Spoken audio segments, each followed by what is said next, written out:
You want to make an opening statement, and then I'll ask for questions. Sure. I think it's well documented. We have been number one. Thank you for being here. I know you guys. We really appreciate you. Everything you do and covering us. And as we go forward and press on through this signing day, a little bit different this year when you have an early signing period. That's a first, right? And I think we all have learned some good things and things that we can adjust on. But overall, just a really good job by our coaches, great job by our coaches in filling a ton of needs and increasing the athletic ability and the length and the range of our team. Certainly certain positions acquired more power players, others guys that are playmakers, real high-level playmakers.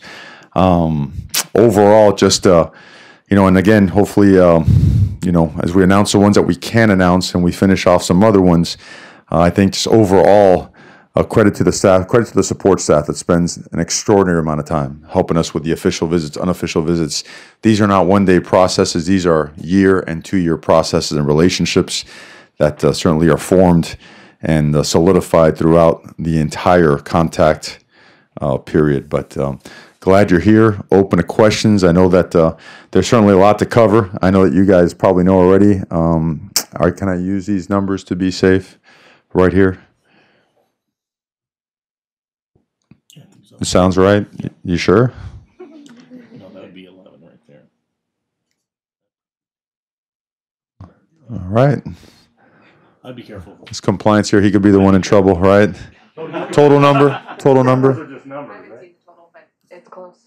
Okay. All right. So I can announce 11 offensive players, 10 defensive players, and 1 long snapper. And I know that a lot of times we were at the event earlier today, you announce a long snapper. No one gets all fired up. I do. All right? Those guys are important. And I thought it was neat. It's the first time I ever saw a highlight film that actually showed the long snapper just whipping 5-6 snaps back there. I thought it was a riveting experience for everybody there. But that being said, the amount of size and power that we added up front of the offensive line was critical. Certainly got ourselves more vertical, horizontal, much more length and range, our wingspans. Power. I think we have a great offensive line right now, and these guys will complement it really well and certainly will push us to get better and push for playing time and be contributors. Certainly at the quarterback position, Tyler's already here, has been here, and I think it's already pretty evident he's going to be a great football player and a great leader. Tremendous athlete, smart, hard worker, tremendous personality, really the right kind of guy. He's made of the right stuff. The running backs, we've talked about those guys. They've been here for a little bit. We talked about them the first signing day, but they're doing great. With Aaron Feld, our new director of strength conditioning for the football program, we're certainly doing the things now that we need to do, the things that I really felt was the most important thing that we did and transitioned to after being a head football coach is having the strength conditioning program that we had at the University of Alabama, the 4th quarter program, the winter conditioning program, which separated us from the rest of the country. And it starts right away once the season's over. They've been at it for about 3 weeks, and these guys are really kind of showing themselves and doing a great job. At the defensive line position, even though we had announced, there's a couple other guys earlier, we never got to announce DJ Johnson, who has transferred back from the University of Miami. DJ was widely regarded as one of the best players in the country last year at the defensive line position. Certainly a guy that's disruptive, athletic, can cause a lot of problems for opponent offenses. Great pass rusher, great run stopper, a lot of length, a lot of range. You're going to hear me say that a lot because it's probably one of the most important things that we had to add, and we did add to the class. Complimenting him at the linebacker position, we had gone over Adrian Jackson, but now we get a chance to go over Andrew Johnson. Both these guys are track athletes. All right, so you're looking at what we call big speed. 220, 230 pounders that can really run, strike, come out of their hips, and certainly create issues for not only opponent offenses, but guys that are going to be great special teams contributors. I want to make sure I stay along the lines of the guys. We talked about Hockey and Verone. They had come in before. MJ, the guys that are new that we haven't spoken about at all are guys like Jalen Hall. Okay, one of the better players in the entire country at the wide receiver position. Exactly what we needed there. A guy with a lot of range, speed, explosive player. What really stands out about him is not only his competitive nature, but his ability to make the contested catch. Tremendous balance and body control. He'll go up and get it, twist his body around, uses his hands really well, gets off of press coverage well. This is a conference of great quarterback play and a lot of really big playmaking wide receivers, and we had to get ourselves a couple of those and got that also in the form of Isaiah Crocker. Isaiah Crocker is a guy that stood out so much in camp with us. Another explosive and dynamic playmaker. And these guys all know each other, which is kind of neat in the recruiting process. You get to find that out. But to complement him with Jalen, with a guy like Spencer Webb, who is widely regarded not only as the best tight end on the West Coast, has started making his way as one of the best tight ends in the entire country. We firmly believe that. And these are tremendous battles that you have to win in recruiting to take that next step as a program. I hope I can comment on right here. Won't get me in trouble now. Yes, you can. I can. All right. JJ Tucker also joined us as well. I see right there, compliance. You see that awesome lady right there? I'm with you, girl. All right. Lunch on me tomorrow, whatever you need. But J.J. Tucker is another one we've had our eye on for a long time.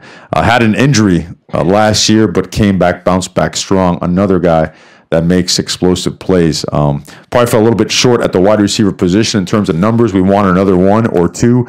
We were able to get 3 and have the tight end Spencer Webb, who played a lot of wide receiver all year long. So you have 4 guys that can go and make a difference in the passing game.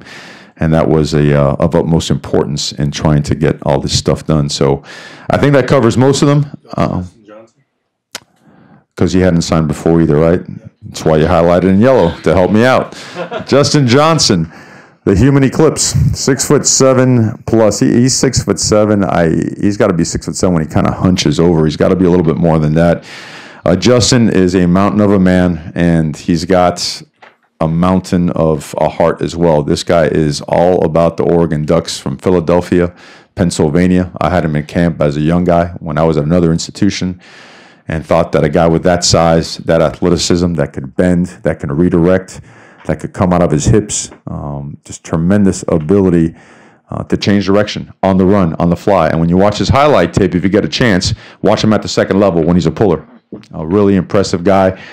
Uses his hands really well, very heavy-handed and light-footed, and he knows that he's got to come here and compete, and he's going to be well-postured to do so. Awesome guy, and between him and Javon Holland and Steve Stevens, probably the best recruiters on not only the football team but on our staff. These guys were incredible. They led the brotherhood. They led the charge. They never wavered. I'm so proud of them because it's not hard to identify the future leaders of your program.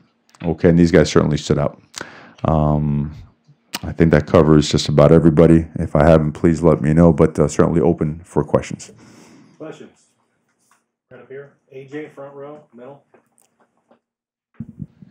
Coach, you talked a lot about the measurables on these guys, how fast, how big they are, whatnot. But how do you see these guys fitting in to the culture here, and what at the theme of this class in terms of what kind of guys are they? Sure, that's the most important part as well. And for us, it's real simple. We have a saying around here. Guys being made of the right stuff, guys having the DNA. You see our approach, my philosophy in this recruiting stuff, you put your best foot forward, and certainly you want to make sure that they see every side of you, but you want to be direct and making sure they understand they're coming here to work. This is a full-time situation when you're a student athlete at the Division I level. You don't paint a false picture. You don't create false hope. You present an opportunity, and that's what you could promise every single student athlete. Hard work, an opportunity, and a great education, okay? And if a guy comes in with a great attitude and gives their best effort, they have no other choice but to be successful. So when we vet these guys, we're real thorough. We make sure that we not only spend time around them when we're at their school, we go to their houses. We've seen them in competitive situations. We've seen them under fire. We've seen them under the bright lights, and we've seen how they have responded. So we feel very confident in the way that they approach the game, the way they approach the educational side, academics, the way they conduct themselves off the field. Certainly very proud of this class and really confident that they're going to be tremendous contributors to this team. Back middle, Rick. Coach, curious about the recruiting process. I understand with the regime change in the middle of the cycle, it complicates things a bit, but having gone through it now with the early signing period, what would you consider to be the pluses and the minuses of the change? Of the early signing period? Of the early signing period, yeah. Well, if you have a game, right before that early signing day, that's a problem because you miss out an entire week. You have to go get set up at the bull site. In our case, but no one was to know, so I'm not blaming anyone or trying to put any of this on anyone else. But the problem is that when you gear the entire recruiting season to have all of your commitments here on a particular day, and you've had them cancel every other potential event that they may have and blocked out your season dates so that they have to come on that day, that's a problem that sprung on you at the end. So that was something that we were faced with. Others weren't. And at the same time, again, you had the settling kind of effect of, you have certain guys signed and you know that they're secure. But overall, it's going to be trial and error for a couple of years. I got to believe that. It's hard to say what are the pluses and minuses until we go through a couple of cycles. And as much as, some people want to complain about the old cycle, one thing it did do, it stood the test of time, right? We knew the warts that came with it. We knew the pluses that came with it. So we dealt with it. And now we're dealing with a whole, new aspect that we just have to continue to learn more, educate each other and ourselves, and find ways to get it done. Tyson on the right, middle. Mario, you came to Oregon with a reputation as a recruiter. How has that changed, or how have you changed since you've gone from an assistant coach with a reputation as a recruiter to now a head coach? How have you changed in that? Well, it doesn't change, and I think you're seeing more and more throughout the country.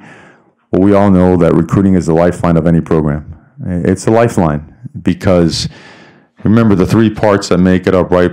You're looking at talent acquisition and player development, and then talent personnel usage. You look at, well, if you can't get the guys, it's not going to look like you want it to look. What's hard as a head coach now is that you're not granted the 6 contacts that you would as an assistant coach. So you have one shot in that house. You don't get around the guys as much as the assistant coaches do. When this change came about, what was it, 2007, I do believe, it was very difficult for me. I was a head coach at FIU, and I always wanted to have my set of eyes on a guy when he's playing a game or practicing. And when you're a head coach, you don't have that. You have to rely on film. Well, film is never the same as live evaluation. That's an adjustment, but it's an adjustment that 132 guys have to make, and it's fine. It's part of it. Now you will see our coaches and compliance will approve. We can do this in the springtime. We go out with camcorders and film every waking moment of every person we're recruiting. So I could have 9,000 reps on everyone out there, and I can know how they tie their shoes, how they bend over to stretch. I could see it all, and that way I can feel more comfortable on certain parts of the process. So I know it's a long answer to a short question, but I hope it makes sense. All right, Jerry. Yeah, Coach, another question about evaluation. A guy like Marcus Mariota was a 3 or 4 star at the best. And if you look at this sheet and you see that you're kind of aware maybe of the 5 stars who've signed elsewhere, and you look at some of your guys, do you kind of laugh, or do you kind of, are there some here you think that really should be higher stars than maybe what some of the recruiting sites show them? And just any anecdotes that way of maybe somebody that wasn't highly regarded that really, in your coaching career, really made it a big difference? I think if you start paying attention to the stars, you're going to get yourself in a pickle because you start kind of wishing in one hand and not really figuring it out, on the other side. So the class is, I don't know what ends up being ranked top 15, top 12, who knows by the end of the day. I know it's one of the top classes in the country. I know that when you look at position by position, for the most part, we've got the top guys in the areas that we targeted. And that is the most important part. I remember Jimmy Johnson, our coach at Miami, used to say, stars are fine, but I'm more concerned about how they play on Saturdays. So there's a give and a take. I think we all see the Super Bowl comparisons, right? How many 5 stars compared to how many 2 stars and 3 stars are on there. We got our share of everything this class, so I'm not going to knock one star or the other. I feel very confident that it's the exact kind of guys and the exact kind of talent pool that we need to bring in here. So we're looking forward to developing them and making them great Ducks. Austin, 1 second. You're good to talk about school. I am. Let's talk about stars. All right. Wow. Right. I'm an offensive line coach by trade, and I don't love comparing conferences to conferences, and I don't think that jives all the time. But what I am going to be honest about is that what we see every single year, games are won and lost at the line of scrimmage. They are. And our offensive line and defensive lines here have done one heck of a job in year one. They're developing, they're getting tough, they're strong, they're coming out of their hips, they're affecting the other side of the ball, they're striking blockers, and blockers are striking defenders, and I love it. And we're going to invest heavily in the offense and defensive lines because it makes everything else go. We have a premier quarterback, and that's why guys that we already talked about the other guys that signed back in the early signing period, but now a guy like Justin Johnson, who we talked about as a human eclipse. And then just recently, I know everyone was watching on the internet, a guy, Panay Sewell, who, I mean, I've been part of some hard recruiting process. This one, I mean, I'm checking into Slocum here right after we're done with this thing now. It's a great example of the types of battles that Oregon is capable of winning. He is an ultimate difference maker. And he's a guy that, along with Justin and Dawson and Steven and Chris, those guys, along with the help of the guys that were here, the guys that were just here, Terrell, these guys are going to continue to help change what we are up front. And it's got to be, you're going to hear me say it a million times. You're going to say, man, coach, stop this already, man. Line of scrimmage, line of scrimmage, line of scrimmage. Knock him back, knock him that way. Because that guy back there, he's a lot more comfortable when the big guys are on that side of the ball, right? And it was, I really believe that has always been the ultimate difference in our good teams when I was at Alabama and Miami and the ones that couldn't get over the hump. So, yeah, Panay kind of caused an explosion in the room when it was official. So, yeah, but I am checking into Slocum, no doubt. Austin on the right. Mario, what was it like to go from working for Willie Taggart to recruiting against Willie Taggart head-to-head for some guys who had been committed here? Was that a weird dynamic? Not at all. Not at all. I think everyone knows that this is, as long as you keep things professional, it is what it is. It's part of the industry, you know.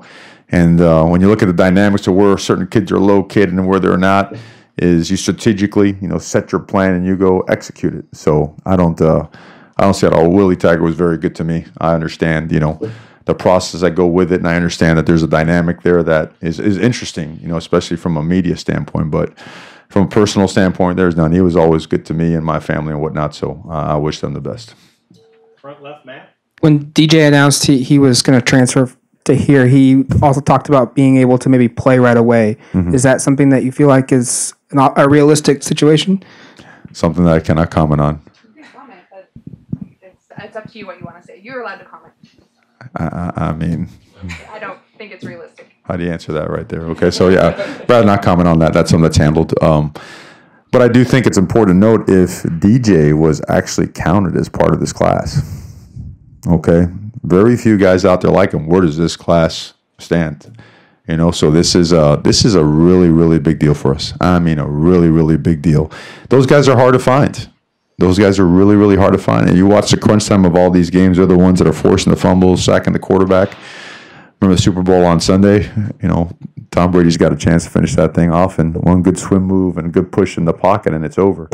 So certainly he's got great personality now. I think you guys will like. I'm gonna have to limit him from you guys. He's a live wire. Right up here. Warren. Coach, you've had a lot of experience in living rooms with Miami and with Alabama. What are kids, when you go in, what are kids talking to you about? What questions are they asking you, not only about your head coaching experience, about the Oregon experience, but also about your time at Alabama? And also curious if the Oregon brand is still as strong nationally when you were talking to kids around the country. The Oregon brand is extremely powerful. And so, you know, back down south, you know, I'm as far southeast as you could possibly be, besides being out in the Caribbean, right? And the brand is powerful. Players, people, fans of the sport, they love the O. They love Nike.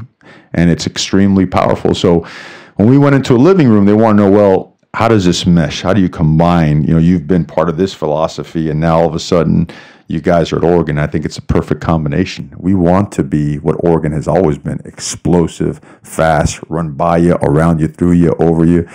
The aspect that we have added starts with the offseason. That Alabama strength and conditioning program has been brought over, formatted, and it's in full swing, and that's critical. And then the infrastructure of the program, as it relates to you name it, player development, post-grad opportunities. Let me see, the personnel department on how we recruit. This year we were more of a position-based recruiting operation, and going forward, it's going to be one where the position coach, the area coach, the coordinator, and the head coach are involved with every prospect that we are recruiting, because that makes it a very different dynamic in the midst of change, right? So you don't want to have one staff member leaving and all of a sudden that position group leaves with them or does not want to come with them. So those are the kind of things that are being implemented. They're all learned there, but also learned at Miami. I mean, there's a lot of stuff that Jimmy Johnson brought to the table that I think are going to be incredible for our program. All right, Steve, second row. Mario, add Sewell to this list. Do you anticipate any more, and are you waiting to hear from some people at this point? There could be. I don't know what we're at right now. We talked about Sewell and we talked about JJ. Is that correct? So there's a possibility of one or two more. Not to mention, I think the biggest thing to mention is this: we got to look at this as roster management. Okay, last year we signed a certain number of guys that, okay, we could sign 25. We actually signed more than 25 this year, but next year's class only has 8 to 9 seniors. Okay, so that's where your pinch is. That's where the salary cap in college football dictates what you can do on a certain year. We could blow it out and sign all the way through and sign an extra 5, 6, 7 guys. You're not going to have many scholarships next year. And you look at the way our team shapes up and the way guys are developing an older and more seasoned offensive line, a seasoned, experienced quarterback, a defense that has 1 year under Coach Levitt's belt now is we want to be poised to be able to sign an even better class next year and keep chipping away where 12, 13, 11, 10, get in the top 5. So, and to make that happen, you've got to really manage these numbers. On the left, Sky. Coach. Over here, you came in, haven't had a season as head coach yet, so you have a style associated with you right now as far as run game coordinator, smash mouth, hard nosed, trenches type of guy. Was it easier to recruit the Sewells than as opposed to like a wide receiver who maybe feels like they wouldn't be as focused in your offense? No, not really, because the offense is going to remain relatively the same. I thought one thing that we did, when I say we did at my former place, I don't want to keep referring to them, but is that we changed. We went from a 2 tight set in the huddle, break the huddle, come to the line of scrimmage. I got you, you got him. Let's go block that guy and smash guys off the ball. We evolved to a very fast-paced, no-huddle offense, and a big part of that was the play-action shot plays, stretching the field, the horizontal pass game, combined it well with the quick game, the screen game, perimeter runs, perimeter screens, right? So all that stuff is stuff that we did and brought over this year as well. The offense morphed as the year went on, and as we talked about those 7 games with Justin, where those numbers were pretty staggering, a lot of that came from that. Same thing with what Coach Arroyo did at Oklahoma State. So it's a good blend. We got time for one more question. Ryan has not asked a question, so we're going to let him ask. Everybody else will be a repeat offender. But I do want to repeat on that. We're a 50-50 because I know what you're saying. Some people will try to use that against you in recruiting, right? They'll say, well, they're going to go back to 1920 ball, use leather helmets, and But no, I'm with you. All that stuff was it's always addressed. You could try to get out ahead of it so people don't try to negative recruit you. But we got to take you on the road. That's good foresight. Mario, just knowing that oftentimes it takes a couple of years to figure out how good a recruiting class was. Mm-hmm. Looking ahead to spring ball, besides the obvious Justin, Troy, those type of guys, who are some like juniors and redshirt sophomores you need to be leaders starting this spring? Gosh, there are a lot of guys that we missed to not grab a depth chart and go right down the entire thing. I mean, I see big things for Braxton now after spending a year. Baptism of fire for him, right? I see guys like Jake Capra stepping up, Logan Bathke coming off of injury. I see those guys having a big role. I look at all those young running backs. I look at TBJ, and now his moment to shine, and the way he's developing in the weight room. So we could have a long press conference and go right down the list because they're all part of a different development cycle now. And I want to state this again and again. The off-season development will always dictate what you do during the season. It is not one in that pregame speech. It's not one on that Thursday practice. You could polish things off. You could do better. But how you perform, bless you, how you perform, okay, during the course of the season is fully determined by what you start doing in January and what you finish through August. And I think that's the focus on that right now is incredible. I'm so fired up about that. I can't wait to get going with the guys out there on Tuesday. Awesome. Thank you, Coach. Okay, thank you guys. Thank you for being here. Best meal. Here's the thing, Joe Salavea is, you talked about earlier, he's a 3